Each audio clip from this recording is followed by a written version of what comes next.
The Galaxy S6 and the S6 Edge were some of the most anticipated smartphones of this year. It was released during MWC, a Mobile World Congress in Barcelona. You must have seen our dedicated video regarding those phones. And today I have the S6 Edge with me. You also have the S6. We'll make a dedicated video and then we'll try to also compare between these two, although they're not much to compare, but still.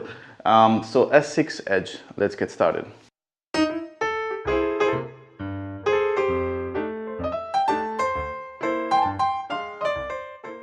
It's a fairly compact box for the S6 Edge and also for the S6. They both look almost similar.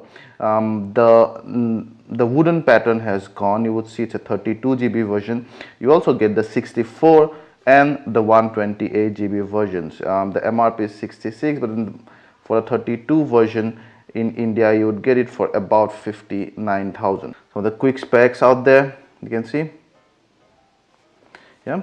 So let's go ahead and open the box and see what's in there. This would be more like a long-term user's account because I've been using this phone for over 1.5 months now. And there we go. We have the black color. You have it available in 3 other colors as well. The white, obvious, gold and green. Green color is exclusive to the Samsung Galaxy S6 Edge. You won't find that on the S6. And this is a brilliant glossy all metal and glass phone. We'll come back to the phone just in a bit. You have all the documents out there, the fast charger 2 ampere, and then you have the micro USB 2.0 cable. And then I need to show you the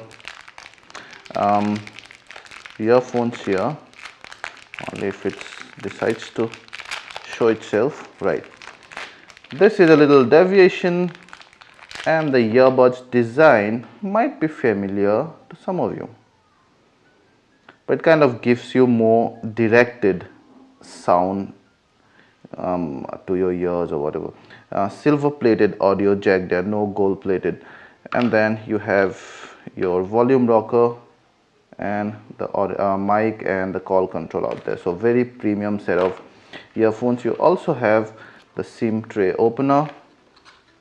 And whilst there are no extra earbuds, well, oh, there are. So 1 pair of extra earbuds there. So there you see the Galaxy S6 Edge. So the main difference is the edge screen on both the sides from the S6. The S6 does not have an edge screen. It has a more traditional design. You have a broader side frame on the S6. Here the side frames are very, very thin. Let's take a look at the hardware first. So first of all the plastic is gone. You have metal on the side, and this actually looks more polished metal than the one on the, let's say, Galaxy Note 4. And then you have glass on both sides, and this glass is very, very tough. Both sides glasses are protected by Gorilla Glass 4, so you have the added protection in case you drop or in case you place your phone in a hardware on a hard surface anyway.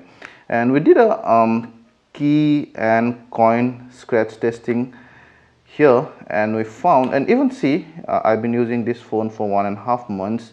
You can see my fingerprints and everything, but you won't see even the minor sketches on this body, whether it's on the front or on the back. That's incredible. Very, very tough body despite of being glass.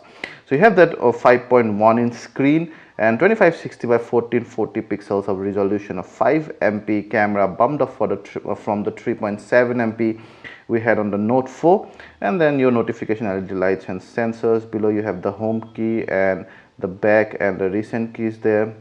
The volume rocker separated now. And then you have a 3.5mm jack, your micro USB 2.0 port, and a very iPhone 6 like speaker there. Mic mouthpiece, then power button, and then on top you have the IO blaster, a secondary noise cancelling mic, and the SIM tray. Mind you, this guy does not support micro SD card input. A 16 MP autofocus camera with video stabilization and optical image stabilization. You also have dual LED flash, and then your fingerprint sensors and other stuff. And then the Samsung branding. You obviously cannot open the back flap here. Only 7mm thin, but that's understandable, yeah. 7mm at the thickest end, not here, and only 132 gram. Now 132 gram, despite of being all metal and glass, is actually really incredible. Now this is quite possibly the best display out there in the market right now. 5.1 inch 2560 by 1440 pixels. That's a 2K display, and even if you touch your eyelashes on the screen and try to see pixelations out there, you won't be able to see that. And also, being a Super AMOLED screen, first your colors are very kind of popping out and natural, although I see that the red part here is oversaturated to a good level, actually a significant level, but the viewing angle of a Super AMOLED screen is simply unmatched. See, amazing out there. So overall, even though the display actually oversaturates some part of the colors, but there's a way to actually correct that, or there's a, it's not a correction or something, there's a way to differentiate it. If you only want to see the natural colors, you can go to settings and you can go to display, and there you'll have screen mode. In screen mode, instead of adaptive display, you can see basic. So basically, adaptive display or the AMOLED cinema and photo will enhance the colors so that it becomes pleasing to your eyes. Now when you say see basic, if we go there now you see, and you can just rewind if you want and try to compare the colors, you would see more natural saturation and hue out there. So overall, this is my favorite display right now. The S6 and the S6 Edge come with a brand new TouchWiz on top of Android Lollipop, and this TouchWiz is very light and smooth. Gone are the days where the TouchWiz used to have a lot of bloatware. Now this has very less bloatware. It has third-party apps, but then the good thing is you can actually uninstall most of those third-party apps. As I told you, the TouchWiz on top of Lollipop is very smooth here, and you see even the flipboard comes out very smoothly, and then your notification bar, and then usual stuffs, and then your apps out there. So I have installed these games, so all after the Chrome are ours. So you see only about 1.5 pages of apps. Of course, you have folders, you have the usual Google apps there, you also have some Microsoft apps. Now you can uninstall this OneDrive and other things actually, which is really good. You have Instagram and all. Let's straight away go to settings and show you about device. Let's see. The 16 MP autofocus camera is not much different from the Note 4, but it has some additional features like, let's say, this tracking autofocus. So now it will actively track moving subject while filming. Maximum image resolution is 16 MB. The videos, of course, Ultra HD, and again, it's not exactly zero lag, but it's very fast and smooth. You can start your video right from there, and that's how the front camera looks. It's quite bright, and there, see, this review actually has been filming by an S6 there. It's quite bright. And then you have various modes, including a Pro mode where you can customize your ISOs and see white balance and other stuffs, and then selective focus and other usual modes. Here you have meterings and then your settings that I showed you. Now, the Galaxy S6 Edge's camera is probably one of the best in the industry right now, right at the top too. It will probably be a very close battle between this camera and the iPhone 6's camera, but for pure handling, I'll probably give it to the S6 Edge out here. Now, it also has that live tracking that the iPhone brought in with the iPhone 6 and 6 Plus. The saturation and hue are very natural. The pictures, the stills have good enough detail even to print under enough light. When you go to a low light area, the details drop significantly, but still the sensor is capable enough to reduce the noise automatically, and also it does not make the images too soft while reducing the noise up to a certain ISO level. The videos are sharp end to end, edges to edges, no fuzziness whatsoever, even under low light. This is an incredible camera, and plus the video experience here is a pure joy, mainly due to tracking autofocus, where it does not jump the autofocus from, let's say, the foreground to the background. It's very smooth transition. That's another good thing about the image and the video quality here.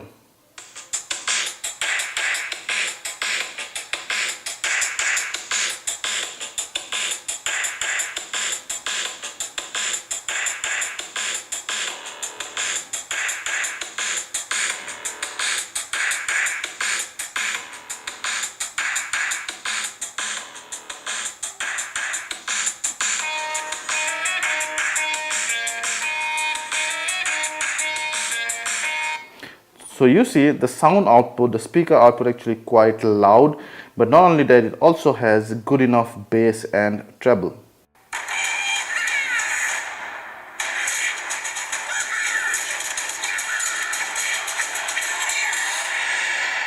Did you see that? I just was like, what?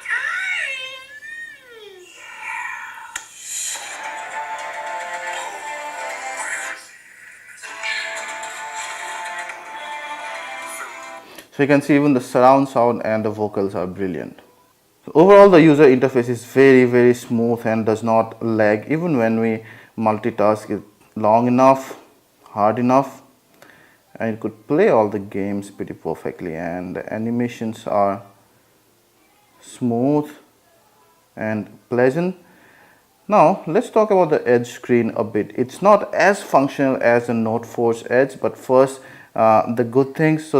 First, the good thing is that the Edge screen, it's banned on both sides now, giving the phone that much needed symmetry. The Note Edge's Edge screen was only one side, so that was kind of a little weird when you first look at the phone, but not here. This actually gives the whole phone a very different look, and that probably could be the single most important reason for someone to skip the S6 and go for the S6 Edge. Now you can switch the sides. It can display information only on one side, but you can switch it to both right or on the left side, either one, depending on whether you're left-handed or right-handed. Now the not so good thing about this one is that you can only show the information on the Edge screen when the phone is in the sleep mode.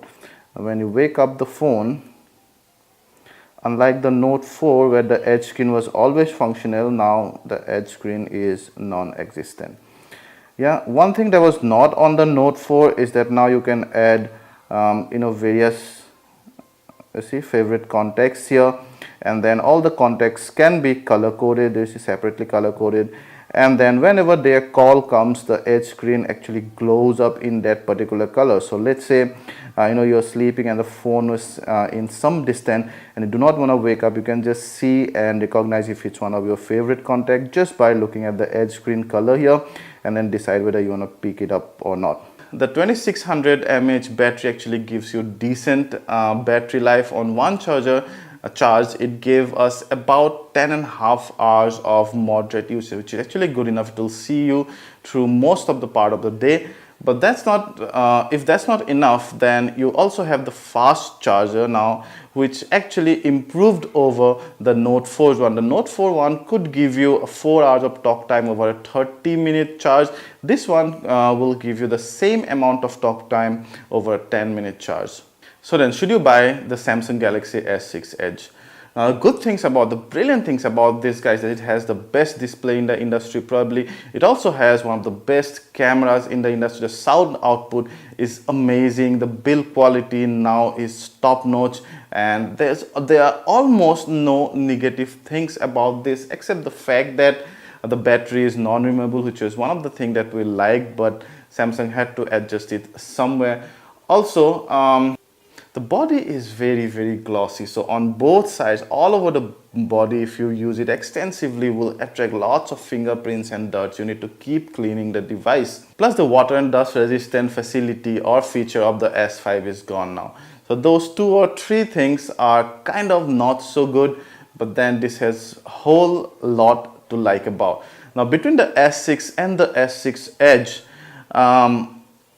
see, there's a significant difference. There's almost 9 to 10k difference between this one. This one cost about 59,000 and the S6 cost about, I think this one cost about 58 to 59,000 and S6 about 49,000.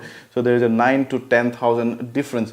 Now if you purely is going for the design, this guy is a significantly different design than the market. People will look at you, and this guy oozes class. So if that's purely is your intention of owning the device, then please go for it. But for those who actually value usability more than just the design, then probably it does not stand very different from the S6. Even the Edge screen is not as functional as Note 4. It only shows you some notification when it's in the sleep mode, and then gives you those color coded displays and kind of stuff whenever a favorite contact is calling. Those two features for an Edge screen, I don't think warrants a 10k premium over the S6. On top of that, we've actually handled both this phone for over 1 month now, and frankly, when I first picked up the S6 Edge, I liked it so much, the design, and I tried to like it in the in day-to-day life. But then at the end of this many days or this many weeks, I found that ergonomically, actually the Galaxy S6 is much better to hold and manage because of the much fat or much traditional side rings there. Here this guy has very thin sides, so it kind of at times gets a little edgy and kind of hard to manage. So you take your pick. If you like this video, please hit the like button, ask anything related to the S6 Edge, and we'll try to answer them all. And please subscribe to our channel and share this video to share the love. Ciao.